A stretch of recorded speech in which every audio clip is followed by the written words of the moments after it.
31st. Happy Halloween. My audio here is a little poor, so I'm gonna do a voiceover to help set the scene. I'm trying my best to be quiet as ducks are landing in this waterhole right behind me. It's just starting to get light and I'm expecting deer movement at any second. This is my first time hunting this property and I just set this stand the day before. I'm overlooking 2 large cut bean fields and I've had cameras that have been going off pretty consistently showing a couple nice bucks. While it felt like one of those mornings where you were certain you were going to see a bunch of deer, this was the only deer that I actually ended up seeing.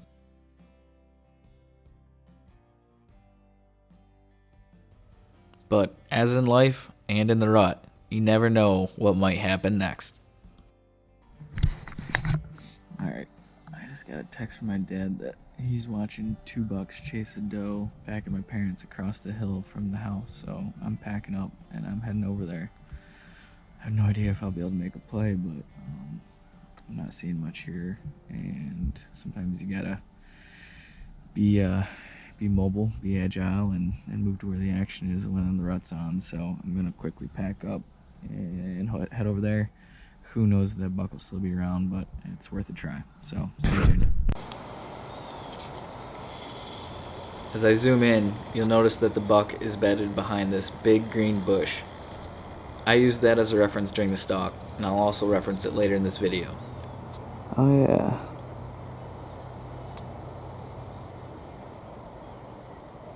He is nice. He is pretty nice. Pretty wide.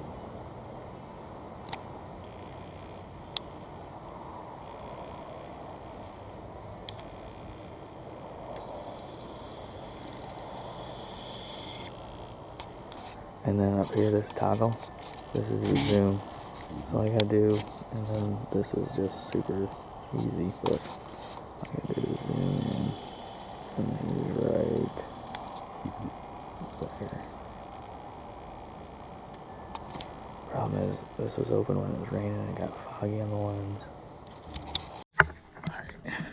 Alright, buck is bedded. I'm gonna take one final look, and then I'm gonna basically go down the yard, down this ravine, up, stalk all the way over, and then that buck is bedded right there. So I have no idea this is gonna work. I've never stalked a whitetail bedded before, but we're gonna try.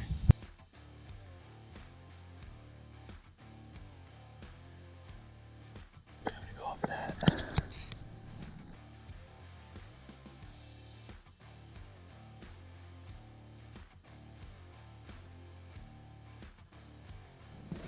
I'm 80 yards right now. I can just barely see his tines, but there's 2 other doe working their way up to us, so I'm not sure what's gonna happen in all this. Not exactly sure what to do. So I'm just gonna keep pressing forward and see what happens.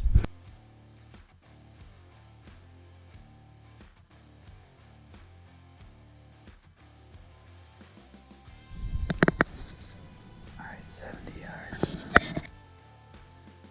And there. If I can get up to that tree. There was pointing at my reference point, the green bush. From my angle, the buck is just to the left of that.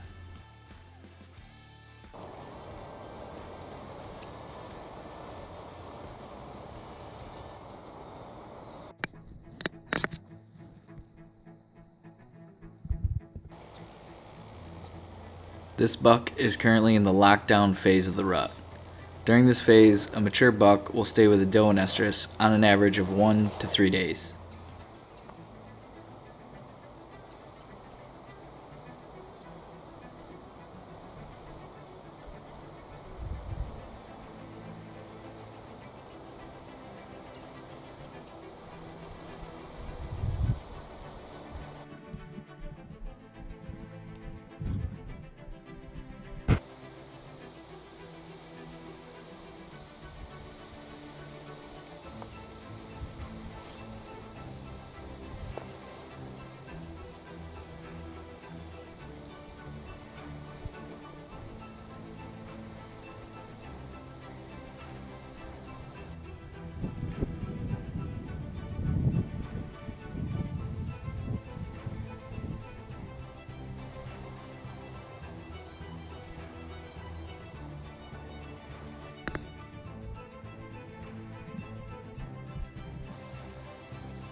The arrow on the left shows where I am, behind that small pine. The second arrow on the right shows where the buck is.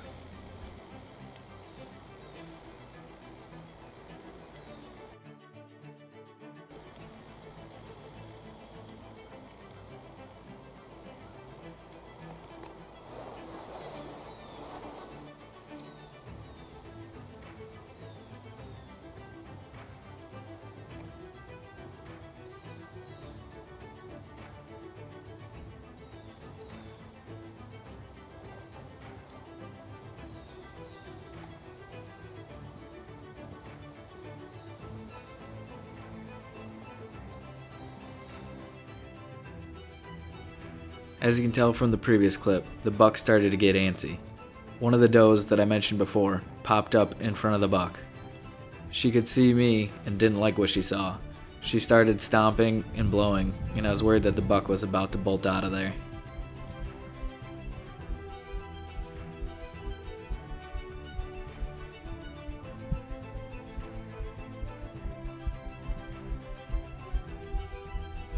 I was in this position for quite a while. The doe continued to stomp, but the buck wasn't sure what was going on. He finally stood up and was on high alert. My dad, who was watching from the house, turned on the camera quickly.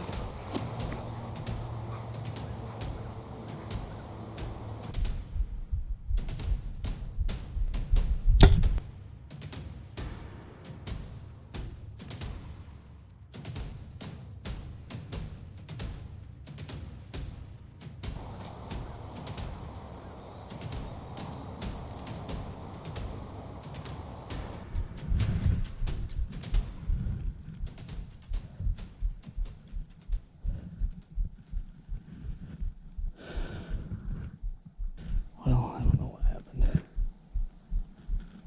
I did not hear it hit. I don't know how I missed. What the heck?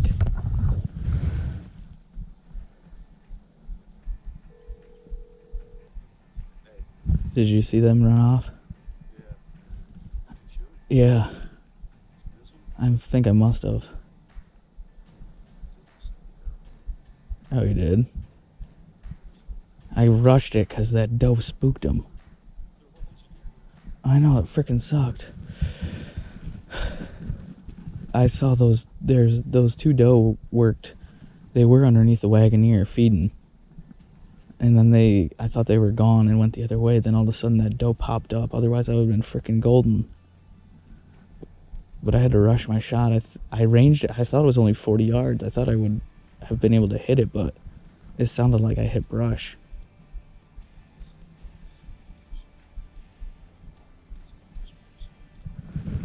Yeah, I'm pretty sure I missed. I'm gonna go up here and just take a look. Maybe it was further than 40.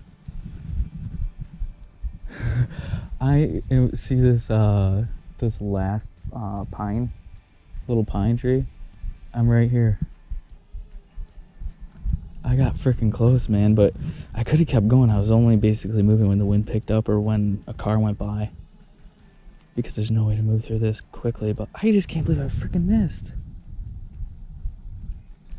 That was an awesome stalk, but I just rushed the shot. I'm pretty sure I would have heard it hit him. I don't know how I freaking missed, though. But I'm going to walk up here and just see if I find my arrow. Well, that sucks. I'm pretty sure I missed, which I don't. I know I rushed my shot. Doe spooked and then he jumped up and I thought he was going to take off. I had a hard quartering away shot, but I thought I could slip it in there. But when I shot, I just heard brush. So part of me thinks I punched it and just tried to look at my arrow instead of staying in the shot, which sucks, but I'm going to go up and take a look and we'll see what happens. Here's his bed. Big sucker. And the doe came up right here. And she spooked him. And he jumped up. I shot, but I just don't know where that arrow went. So I'm gonna try to find it. Or maybe if I find blood, that'd be cool too. But we'll see. Alright, so update is cannot find my arrow, can't find blood. So Haven't really gone super far in terms of trying to find blood because I don't think I hit him. But it's just kind of odd that I can't find my arrow. So I'm not exactly sure what to think about it all right now. So we'll see. We'll just keep on looking. Later that night, I went and hunted an area where I've had cameras pick up this buck a couple times. Unfortunately, this was the only deer I saw that night. Alright, so I'm not sure how good of a job I did updating everybody. So I wanted to give a quick recap. Basically, after looking for that arrow, never found the arrow, never found blood, came back. My dad actually did get the shot on film, so we were able to confirm it was a clean miss, shot right over him. So that is a huge bummer and a really big disappointment, but at the same time, I'm very excited that I didn't wound him. I know that I can make that shot. That doe jumped up, it made that buck jump up. I was afraid he was gonna bolt out of there, and ultimately I rushed the shot. I punched it, I know I did, and ended up shooting right over him. And I went up on the hill and just hunted from the ground. Just saw the one deer, and I think it was a doe, but it might have been a button buck. So that was my evening hunt. But meanwhile, my brother-in-law shot a stud buck today. So they were out looking for him while I was hunting tonight. They found him, and I'm headed over there to see the buck and take some photos for him. So we'll end this episode with hopefully a little story from Matt on his buck, and you guys will be able to see a nice wide New York, I think 9-point. I shot him right in the... This is a heart. No. The heart's in the backpack. He's quartering. All right. Pretty sweet, man. Big deer. Wide side. What do you think? Beauty. Oh, Hang on, he's heavy. just a beast. Isn't he? I thought it would be a normal sized deer. I didn't know it was a deer on steroids. He's a wide son of a gun. Is this your PB for a bow? Huh? Is this your PB for a bow? It is my PB for a bow. Personal best. Yeah, that's Big deer. sure is. I saw Sarah tonight I'm at thinking he's going on the wall. I told my dad, I go, I bet you Matt mounts that. There we go, got some light now. Hold it up there. Gotta hold down, below, down a little. There you go. right next to his brown tent. Oh, yeah, this thing is a freaking beast. You like him? Yeah, this is a nice one. It's a nice late birthday present. Right? Only about 3 days later. You know what I said last night at dinner? What? I want to get a Halloween buck. Well, you did it. And this thing is huge. Yeah, man. I'm pumped. Congratulations. Thanks. Ryder missed a deer, 9-point this morning. Thanks for the reminder, Wyatt. This shot will always haunt me. I saw. That was a big freaking deer. Congratulations again, Matt, on a beautiful buck and your personal best, aka PB with a bow.